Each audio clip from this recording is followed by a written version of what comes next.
হঠাৎ ভালো না লাগায় দোকানটাকে বন্ধ করে দিলাম। আর তার জন্য গিফটও পাইলাম আর খাবারও খাইলাম।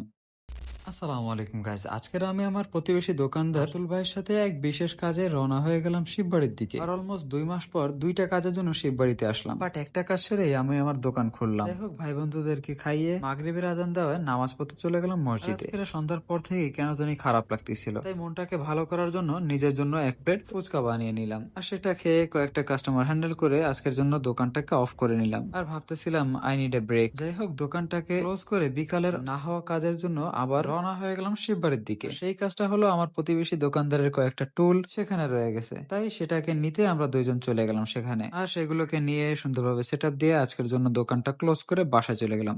পরের দিন যেহেতু আমার একটু ব্রেক লাগতো, সেই ব্রেকের চিন্তা করে দোকান আর খুলি নাই এবং বিকেল বেলা সোজা চলে গেলাম আমার বন্ধুর বাসায়। সেখানে আসরের নামাজ আদায় করে আমি আমার R17টাকে নিয়ে বন্ধুর সাথে চলে যাই ঘুরতে। আর এদিকে আমি যখন অনেক কষ্টে সাইকেল চালাচ্ছিলাম, তখন আমার বন্ধু অনেক মজা নিচ্ছিল আর অনেক এনজয় করতেছিল। আর হঠাৎ আমার বন্ধুর কয়েকটা শার্ট দেখে পছন্দ হয়, আমাকে সেগুলো কিনে দিতে বললো। সেগুলো কিনে দেওয়া আমার বন্ধু অনেক খুশি হয়ে গেল। দেন আমরা চলে গেলাম দৌলতপুর রেলওয়ে স্টেশনে। কিন্তু শার্ট কেনার খুশিতে আমার বন্ধু একটু পাগলই হয়ে যায়। যাই হোক, আমার বাইকটাকে সুন্দর একটা জায়গায় সেট আপ করে আমি আর আমার বন্ধু একটু হাঁটতে লাগলাম, একটু ঘুরতে লাগলাম। দেন মাগরিবের আজান দেওয়ায় মাগরিবের নামাজ পড়ে চলে আসলাম আমার বাসার কাছে আমাদের মোস্তফা কাকার স্পেশাল চটপটি খাইতে। আর হঠাৎ সেই স্পেশাল চটপটিটা আরো বেশি স্পেশাল মনে হয়, আমি আরেক প্লেট অর্ডার দিই। এন্ড খাবার পরে ডেজার্ট হিসেবে আইসক্রিম খাইতে খাইতে আমার বন্ধুকে খাইয়ে দিয়ে আসি। আর আজকের জন্য এই পর্যন্তই। আসসালামু আলাইকুম।